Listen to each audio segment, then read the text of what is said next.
Gentlemen, please have a seat. Hollywood royalty here.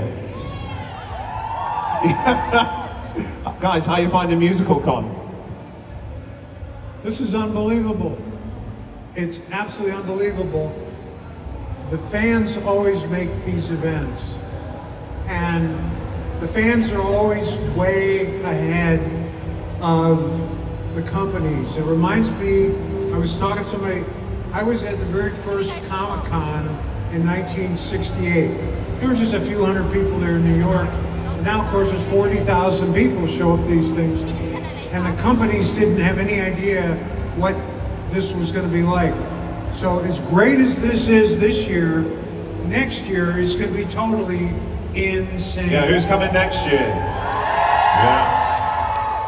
Yeah. So, I'm nearly 40. You're, how are you, 23, 22, 12? We, guys my age, grew up on the movie that you wrote, and it's become such a massive part of Western culture. Can you just take us through how the idea for the original movie came and what the journey was to get it made? The idea for Back to the Future came about in the summer of 1980. I was visiting my parents in St. Louis, Missouri, where I grew up, and for whatever reason I was rummaging around in my basement, and I found my father's high school yearbook. Now, I attended the same high school that my dad did, so I thought, hey, this is cool. I can see what my high school looked like 29 years ago. And I'm thumbing through it, and I discovered my dad was the president of his graduating class. And I thought about the president of my graduating class, who was an asshole. And I said to myself, wow, was my dad like the president of my class? Would I have been friends with him if I'd have gone to high school with him? And boom, you know, the lightning bolt struck my head. I was not standing on the edge of my toilet, but I had a revelation. And I came back to California, I told Bob Zemeckis this idea. He got very excited about it. We had just made a movie at Columbia Pictures called Used Cars. They loved it there, even though the movie didn't do so well. They said, bring us your next idea. We did. They signed us up to write Back to the Future. And after 2 drafts, they said, nah, we don't want to make this.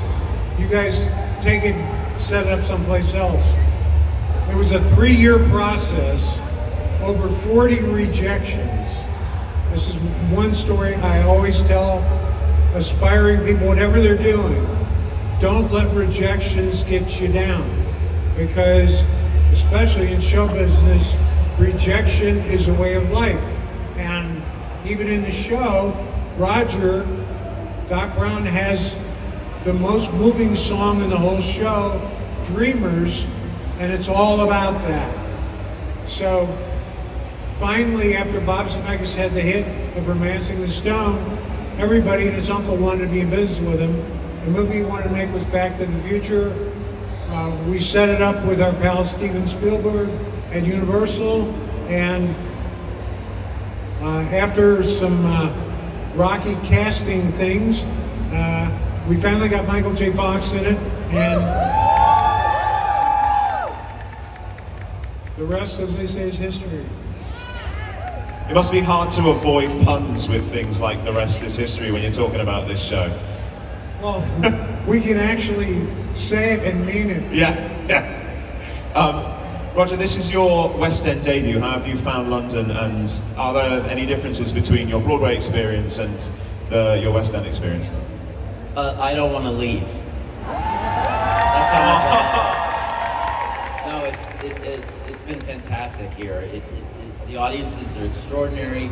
The community is sort of strong and wonderful. And as far as any difference between New York and here, I don't really detect too much beyond sort of some idiosyncrasies of the unions.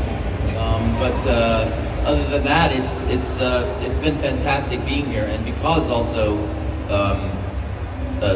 West End theater is out ahead of United States theater during the pandemic. It was really fun to be at the forefront of getting back into theaters, because it was only about 9 or 10 months before we started rehearsal where the news about singing being a very potentially a disease-spreading activity, where I started to question, speaking of used cars, that's when I started thinking maybe I should be selling those and not singing, because it really became a concern.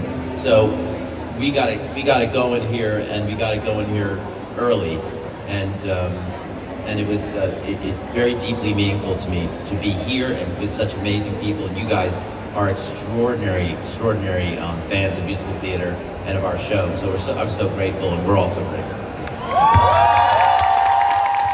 Beautiful. Ben. Hi, Ben. Hello. Ben, Hello. you are... Hello, this is Ben Joyce, ladies and gentlemen. Ben, you're relatively new to the industry. This is already your second lead role in the West End. So, what advice would you give to young performers, people who are next in line behind you, people that are coming up that would like to do what you do? Is there anything that you found in your short time so far? Short but very successful time.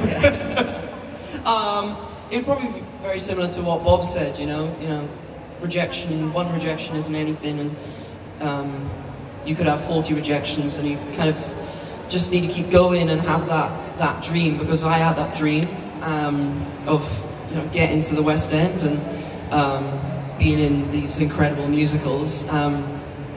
So yeah, I think will and determination, and just believe in yourself and be yourself as well.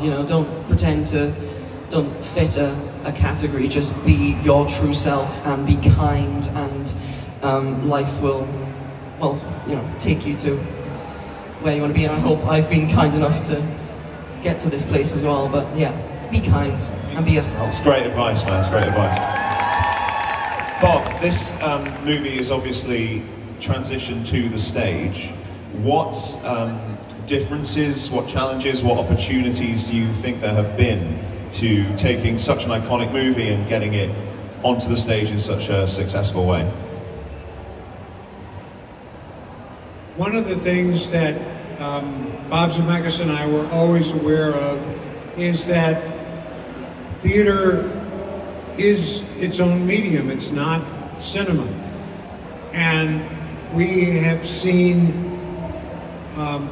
movie-to-stage adaptations that were creatively really good, and some that weren't. And we decided that we weren't going to be so married to the movie, because if people just want to go to the theater and see everything they saw in the movie, stay home and watch the movie. It's a really good movie. It is a really good movie, by the way.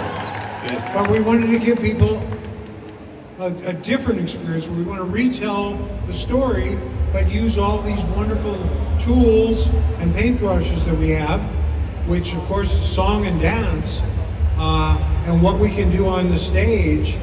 And the wonderful thing about theater, especially comedy and musical comedy, is that there's this contract, unwritten contract, that the audience has with the performers, where you guys know that these guys are up on stage. These guys know that you're out there in the house. And sometimes you come to say, what little mix-up is going to happen tonight, right? And we have professionals like these guys that know what to do about it. I told the story the other night, our very first preview, the fire extinguisher gag in Doc's lab. Remember this, Roger? So, the model catches on fire, and the stagehand forgot to put the fire extinguisher on the set. And Roger, staying in character, Doc Brown, he's running around going, I know there's a fire extinguisher here. There's gotta be a fire extinguisher. I swear I know there's a fire extinguisher. Finally, the stagehand runs out with the fire extinguisher, hands it to Roger, and he gets a huge applause. the stagehand, we're handing him the fire extinguisher. And then Roger he just goes on. And it was this indelible moment. We actually thought, gee, should we put that in the show? I should say we're going to come to some audience questions in a bit, but it's likely to be the people that I can reach. So if you guys who are closest to the stage can have a think about some questions you'd like to ask these gentlemen, I'll come to you in a bit. Roger, you have done several movie to stage adaptations, The Producers, Young Frankenstein. What, in your opinion, makes a good movie musical transition?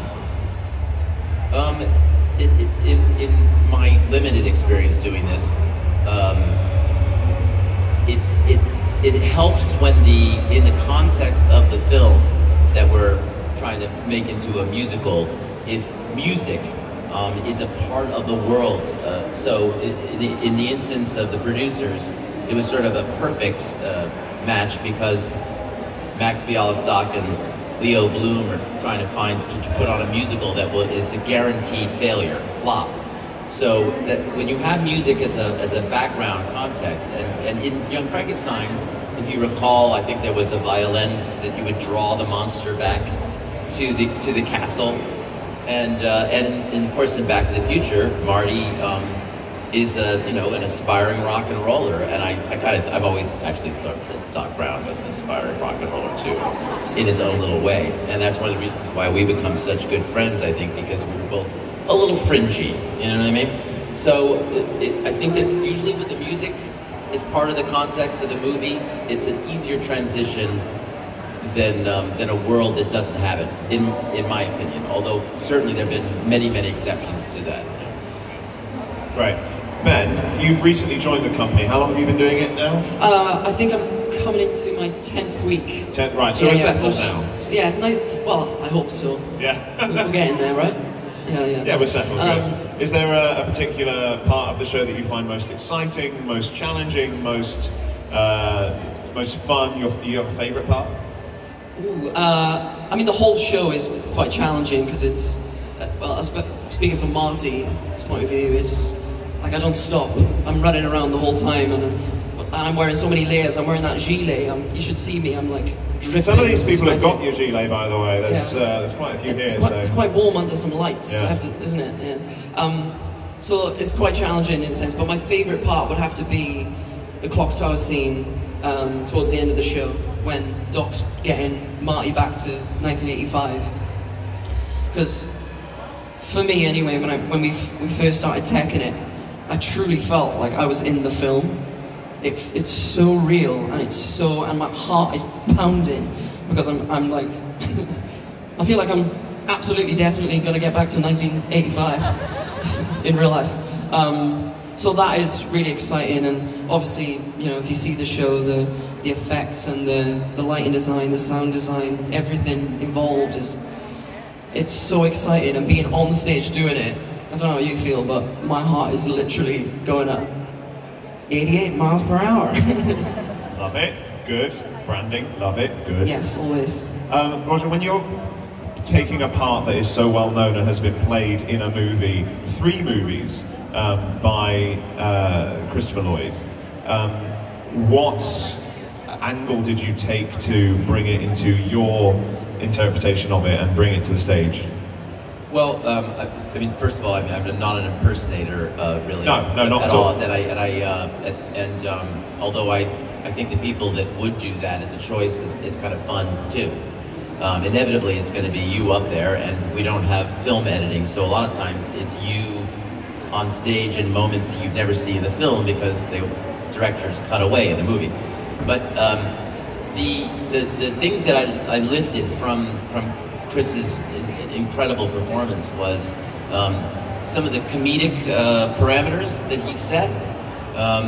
Chris is also very known for his intensity and his sort of his theatricality, which are things that I loved doing in all the years I've been doing this. So, I kind of tried to lift what I felt like was his voice in some ways, and yet then you sort of have to divorce yourself from it and abandon it so that it becomes your own.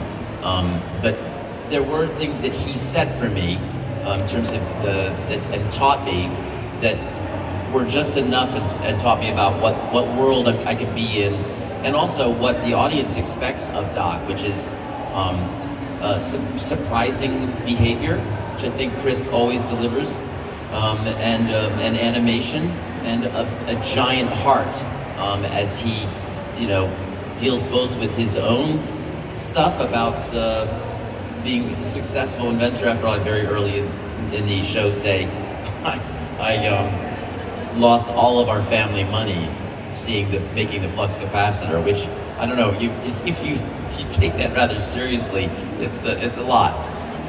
But also the most important thing of all, which is this great friendship, and to be able to kind of do this and like the movies, be able to see Chris and Michael J. Fox, you can see that they're such great friends. There's a lot of tenderness, yeah. So I think that those are the things that Chris taught me. Beautiful, Ben. It's the same for watching Michael J. Fox. I mean, again, that's a very iconic performance from his, sort of career-defining and epoch-defining for everybody. Is there something that you found a way into it for you? Yeah, very similar to Roger. Taking the key things really and working with little nuances. Like, for example, there are lines from the film that big fans of the film are gonna expect to be said a certain way. Or do you want to give us a heavy or a great Scott? Go on, just for free. Go on. And like I said, putting my own spin on it. You want to go first? You go first. Go on, give us a great Scott. Go on. Yeah, you ready? I'll do it if you do it. Great Scott! But Great Scott, which is cool, which is what Bob did and what Chris did, is he put it in all different kind of contexts. So Great Scott can be interpreted in many ways. Very fun. And you, my friend. Great Scott? Yeah, Great Scott. Exactly. It's all about the inflection. Yeah. So it just makes a difference. When you were coming up with these sort of, again, iconic, I should stop you. I should have a thesaurus up here for the word iconic. If anyone can help me, that'd be great. When you were coming up with these lines, were you conscious? Thank you. Were you conscious that they were going to become so well known, so repeated, so associated? Is it just a wing and a prayer with this stuff, or did you have an inkling of it? And if you did, when did that sort of dawn on you? When you make a movie, unless it's a sequel, you have no idea if anybody's going to show up to the theater. So Bob and our attitude was always, we need to make a movie that we want to see, and let's hope that the audience agrees with our taste. We think this is funny. We think this is a good line. Are people going to think this is a good line? We don't know. And I must say, I'm totally surprised at the number of quotable lines that have evolved out of the movie. That when we wrote them, we thought, oh, okay, this is clever, but are people actually going to be running around saying, Great Scott? Are they going to be saying, you built a time machine out of a DeLorean? As these guys said, delivery has to do with a whole lot of whether the line becomes iconic. And, you build a time machine out of a DeLorean is just kind of an expositional line.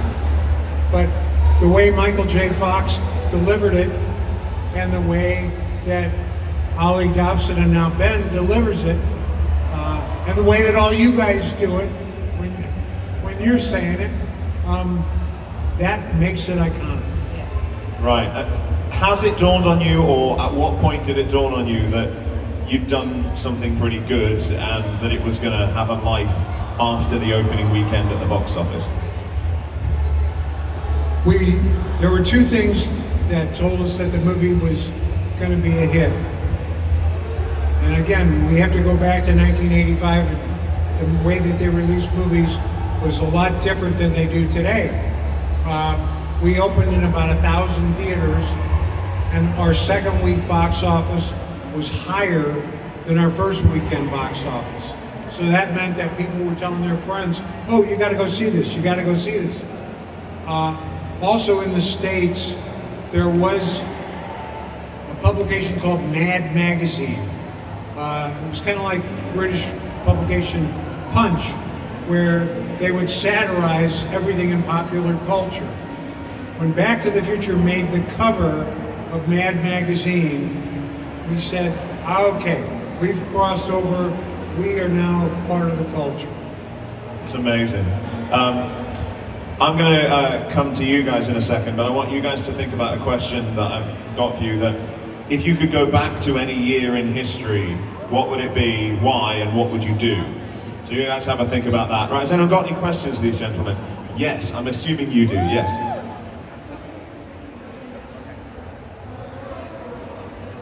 That doesn't work? Hello? Oh, hi. I have a question.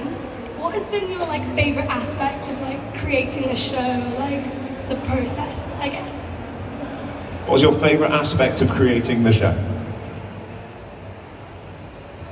The best thing about the process of doing the show, and I've said this before, it's probably the greatest creative experience I've ever had, because everybody involved in the show is a fan of the movie.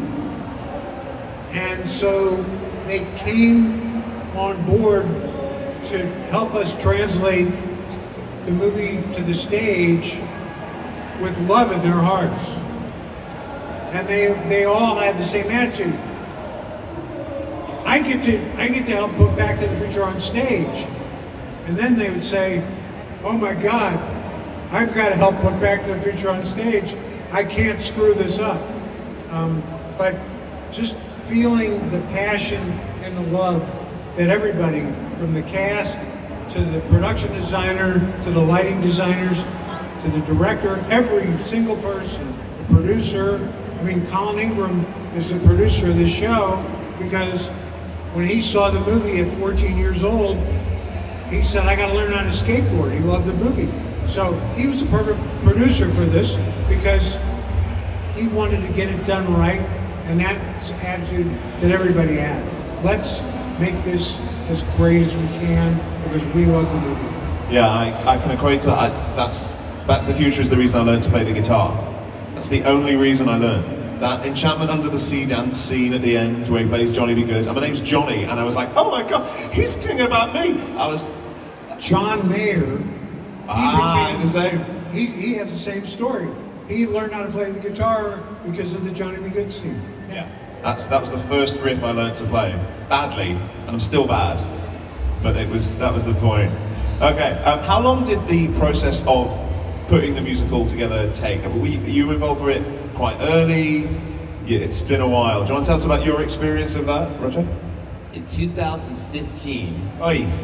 I put myself on tape for it in the bedroom living in Los Angeles, and it was supposed to be a reading at that time, and they were going to fly me over to London to work on it, and after a couple of things that created some space between workshops, we did several, probably about 4, I think, over the years, and so it has been on my mind for many years, and the process of this, to echo what Bob was saying, the process of putting something like this together is really is so gratifying, it's so satisfying.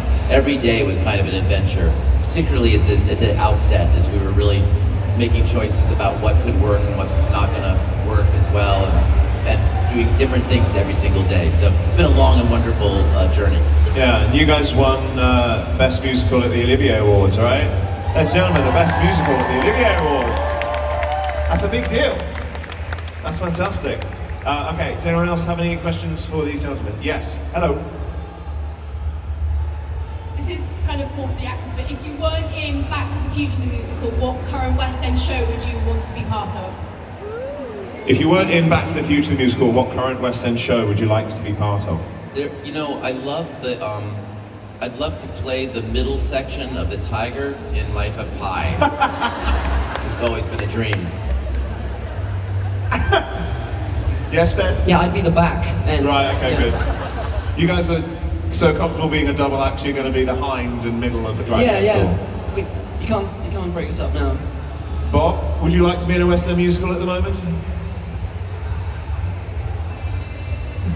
I'd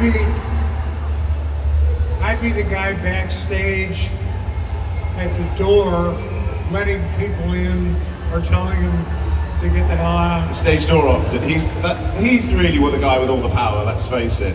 Who can get in and out of the Bob building. has drunkenly admitted to me that he always wanted to be 7 in that show next door to us. The seventh queen. Just play Henry, just sit in the wings. Right. Yeah. Stopped right at the costume designer's first meeting with him. Was like, no, I can't do that. Okay, do you have any questions over here? Hello, you're closest. Hello. Do you know if there's any plans for the sequels to be changed into a musical? Yes, Back to the Future 2, the musical, Bob. What do you think? I kind of think we're going to quit while we're ahead here. I swear, when it got to 2015. You know, back to the musical, this musical has, and this is a comment I hear from so many people, it exceeded my expectations, and I was there every moment from the process, but I was telling a story the other night. The first time I saw full dress rehearsal, and I saw the number It Works, with the lighting, with the DeLorean on stage, with the chorus girls, with Roger standing on top of the car. I was laughing so hard I had tears in my eyes. I don't think we can beat that. I don't think we can beat this. And one of the things that I've always said, because people always say, well, what about a Back to the Future 4? Are you guys ever going to do Back to the Future 4? We say no. Because what people are really asking us, what they're saying, when they say we want to see Back to the Future 4, they're really saying, I want to feel the same way that I felt when I saw Back to the Future for the first time. The musical does that. People come to this, and a lot of people are skeptical. I've actually still hear from people, I don't really want to go see the musical because my memory of the movie is so good. I'm afraid that the musical will mess it up. No, it will not. But that was the spirit, the energy that we wanted to do on stage. You know, and thanks to these guys and everybody else, I think we really succeeded. I think you succeeded. The last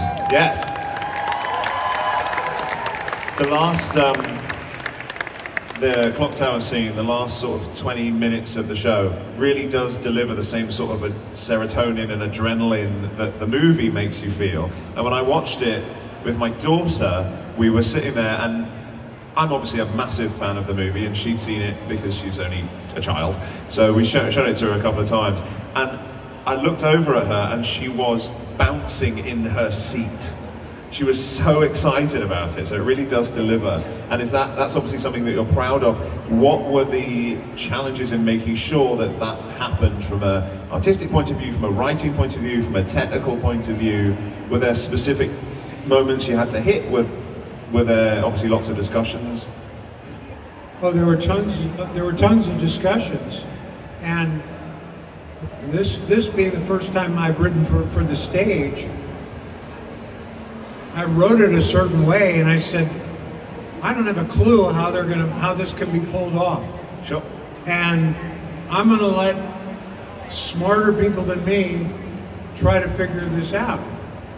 And our director, John Brando, our production designer, Tim Hatley, Chris Fisher, our special effects guy, Finn Ross, our video guy, they all put their heads together and they figured it out in a certain way.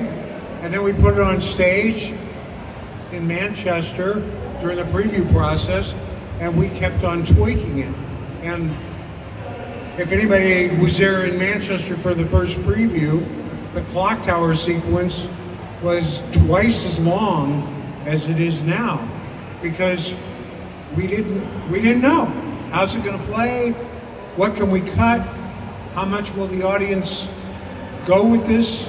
One thing that we had no idea, you all know the great moment where Roger runs up the stairs to the first time we saw that tact, Rando and Colin and I and Al and Glenn, we all looked at each other and we said, this is either the greatest thing we've ever seen or the stupidest thing we ever seen. It's great. It's the greatest thing. It's great. Stupid. I get to see it behind as well. So I obviously, from up front, it looks incredible, but all I can see is just Roger like, on stage. So I get the best view, and it's still great. Like I said, the audience just, they loved it. They loved it. So this is, you know, for me, we don't get to do this in cinema. We don't know how the audience is going to react until we have a cut of the movie and we can put it there. But every night in the preview process, we could test this, we could test this. You know, Roger would say, what if I said this instead of that? We were always experimenting, looking, and we still are, as a matter of fact, always looking for, how do we make this better? How do we make this funnier? How do we make this more moving? And that's what's so wonderful about theater. Wonderful. Okay, do we have any more questions from the audience? Hello. Come to me. Hello. How did you really break into your character? I know that's the best I can explain it. How did you break into your character? We discussed that a little bit earlier. Are there specific things that you will say to yourself, like an accent tag, something that you can go, right, if I say that sentence, that helps? I mean, you know, it's amazing to me, because I've done a lot of kind of silly characters, and if I put on a pair of shoes or a wig or something like that, if I get in a costume, just the same way probably you do on Halloween or when you're playing around with your friends, when you get a funny wig on or a funny nose or anything like that, you just, in those moments, you suddenly kick into a muscle memory and it's inspiring. You become somebody else. And the really cool thing about masks and putting on costumes is you are set free even though you're covering. So it's one of these great paradoxes. And that's for me. And I will definitely, particularly if I've been out of the show for a few days, will come in and go, ah! Like that, you know, just yell and create, you know, get back in my voice again, you know what I mean? And you, Ben? Yeah, similar, you know, once I'm in the costume and I look in the mirror and see that iconic outfit and the gilet is on, you kind of, and I think Marty's very similar to me as a person as well, so it's not like something that takes me, I don't know, an hour in my dressing room to get into character. But yeah, once I got those sunglasses on, and I'd make a few noises as well probably, and like, I'll break my voice a little bit like that. You know, it's like, it's the most amazing thing about being an actor and about being human is using your imagination, to me. So it's like the more you kind of be in your imagination and let that kind of fly, the more fun, you know, life is fun. So it's a real privilege to be able to play make-believe. Like playful, you know, we go on stage and we play and we have a fun. Yeah. Yeah, I do a really silly role. Yeah. Should take it a bit more seriously. I should take it way more seriously. I've managed to get 2 laughs into Trot Valjean. Anyone spot them? No. Okay, right. Okay, do you have any more questions to the audience? Yes, hello. What has been your favourite line to perform, and then what's your favourite line to write as well? What's your favourite line to perform, or what's your favourite line that you've written from the show? Bob, you're going to take that? You know, King Lear got in a hell of a lot of trouble when he was asked, who's your favorite daughter? So, I'm not going to answer that. I think I've got 2. You'll know one, because you always... I always bring know all of them, yeah. The one is the iconic, you know, are you telling me that you built the car? Wait, no, not a car. I can't do it out of context. Are you telling me that Someone you give built him a time gilet. machine? Someone give him a gilet right now. Has anyone got the script on them, please? Out of a DeLorean, that's my favorite. And then the other one is, there's one at the end of the show where Roger comes on, he's wearing his outfit from the future. And I'm like, Doc, what are you wearing? And that is, I don't know why, I just love it, and you know I love it. And every time he's like, God, you love that line a little bit too much. But it's those two. Roger, do you have a favourite line other than just going? I don't. I'm more like Bob. There's so many good ones, and they're just so. It's just so many. It's just I have no favorite of anything though, so it's hard. I'm never gonna answer that. I will tell you that one of my favorite lines that is not considered an iconic line. It's actually one of my favorite moments. Is when these two guys are in the school hallway, and Doc says, "They're your parents. You must know them. What are their common interests? What do they like to do together?" And he takes the beat. Nothing. Yeah, I like to think my parents don't do anything either. Any more questions, ladies and gentlemen? No questions. Oh yes, we have questions. Come forward, please. I'm going to die off the stage and you're going to shout. Ready? Go. What was the most challenging thing when translating it from screen to stage? Was it the DeLorean, or did any other challenges come up? She shouted, I told her to, and she did it. Good projection. What was the most challenging thing about the transition from screen to stage? The most challenging thing was getting somebody to say, yes, let's do this.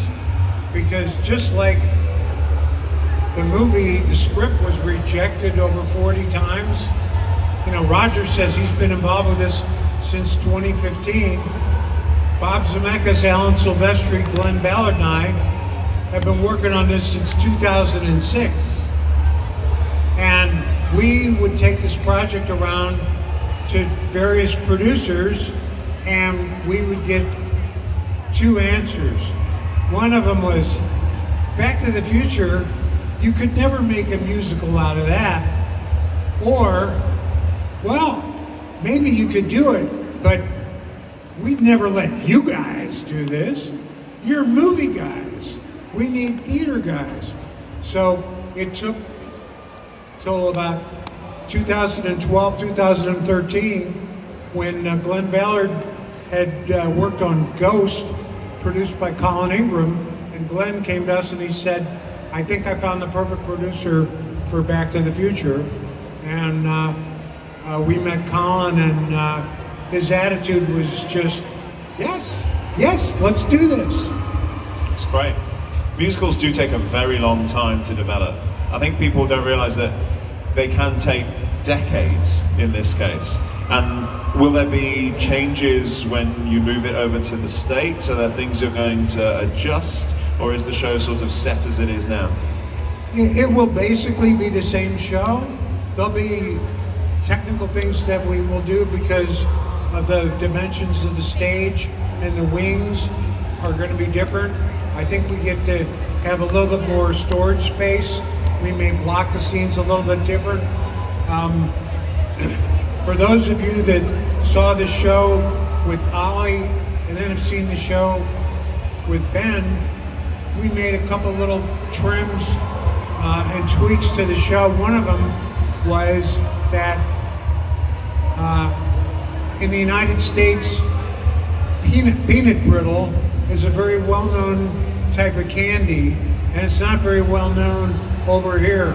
So I changed the line when Biff is harassing George to pay for the candy. He says it's candy. He doesn't say it's peanut brittle. In New York, we'll make it peanut brittle again. I don't think they sell peanut brittle here, but I'm sad about it. It sounds nice. Okay, any more questions? Yes, hi. Excuse us.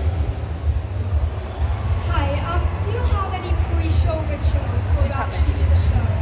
Do you have any pre-show rituals? That's always fun to delve into the psychologies of broken actors like us. Do you have any pre-show rituals before the show? I have a fun one. So, a while ago, one of our very dedicated fans thought thought maybe of giving some notes to a person who had been a replacement, and the person put it out on Twitter as I think with great humor. And so since then, I've been pretending to get little crumpled up notes thrown into my dressing room window from fans suggesting ways to improve another character's performance. So I hand them to the girl named Emma, who plays the sister, right? Yeah, supposed to be the sister. And I always give her notes saying that this was thrown into my dressing room. And so now she actually, when we get to the stage, she always expects that she's gonna have a crinkled up note for her from a fan that is mistakenly thinking my dressing room is hers. It's a long story, but it does tickle me. That's fun. Yeah. You seem mischievous. Yeah, a little mischievous. Good. That's and I'm important. glad he stopped. I'm glad he stopped the human sacrifice. We also do the twist a lot too. When George sings, "I don't have ambitions, doing things of my own," usually backstage we kind of do like this. We do the twist. We've been doing that for, well, about 500 times now. Do you find that you have to do certain things backstage, otherwise the oceans will dry up? There are certain things that you must do, certain people you must speak to. Mine's not as crazy. There's one that I have to do, and I have to brush my teeth before I go on stage. Not because, like, obviously hygiene as well, and you know, everyone likes a nice minty breath, but like, I just have to do that. I don't. Wash away everything. And then I have like a little wiggle that I do is very similar on the overture. There's a, on the da-da-da-da-da-da before I come through the door. I feel like you should stand up and show us So I that. do like a, so I'm stood like this, I've got my skateboard, Yeah. and then I go there, da-da-da-da-da-da, Let's just- dark. Yeah. Huh? It's good Hips. stuff. Just a little wiggle. Hips, ladies and gentlemen. I don't know why. We gotta put that on stage. Emma does it with me Yeah. too, so, yeah. Okay, so I'm going to ask you guys what I asked you to think about before. If you could go back to any year in history, what would it be, why, and what would you attempt to do? Who should we start with? Should we start with Mr. Gale? I would go back to the year 1947 because my mother was a professional musician. She was a violinist. And after World War II, she headlined a nightclub act called Maxine and Her Men in St. Louis. And she played hotels and nightclubs. And I would go back to 1947 and see her act. That's beautiful. That's really beautiful. That's deeper than I was hoping for. Mr. Bart? If I could go back for just about 30 seconds, I'd love to see a dinosaur. How about you? Wouldn't you? I mean, come on. But And then run. And then run like hell. Yeah. But I would like to also, you know, similar to Bob, I'd love to have, my grandparents came over from Poland, probably around 1896, and they were 4 siblings, the youngest of which was Uncle Murray Ginsburg, and he was a vaudevillian. He played the London Palladium September 30th, 1930, with George Burns and Gracie Allen, and he had a whistling comedy act. And I would have loved to have seen how genetically entrapped I really am. Mr. Joyce? These are so lovely. I feel like, You'd like to go back to last Thursday and have the meal you had because it was good, right? It was a really lovely lasagna. So,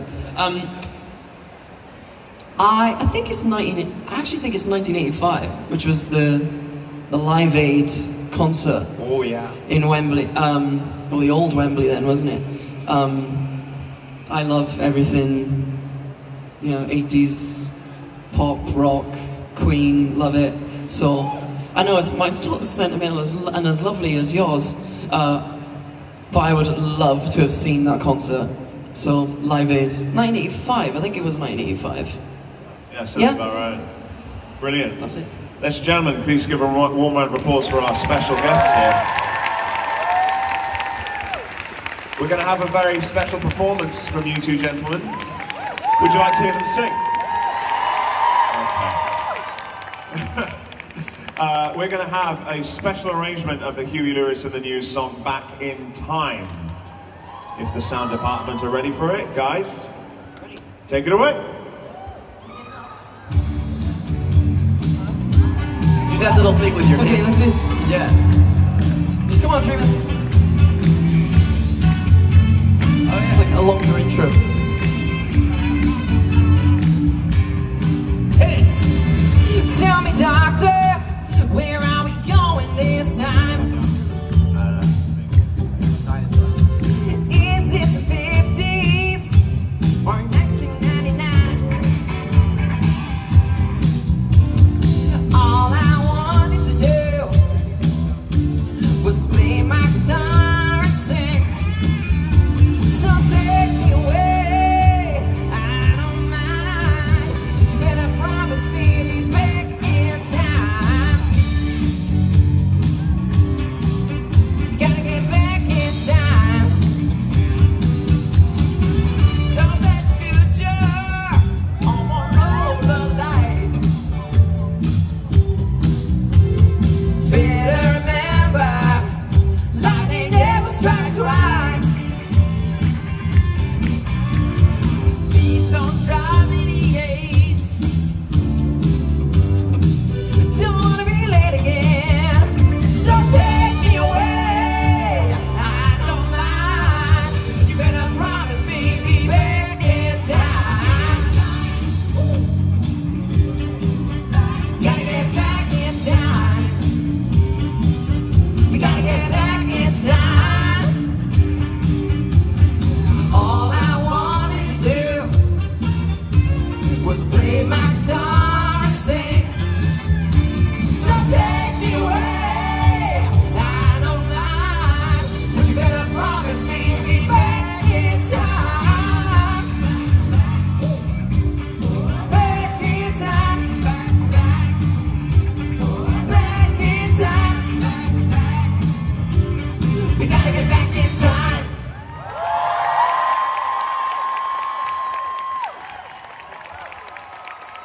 Ladies and gentlemen, Ben Joyce and Roger Park.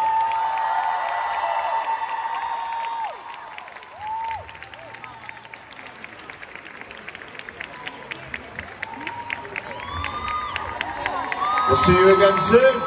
Thank you, Musical Gods.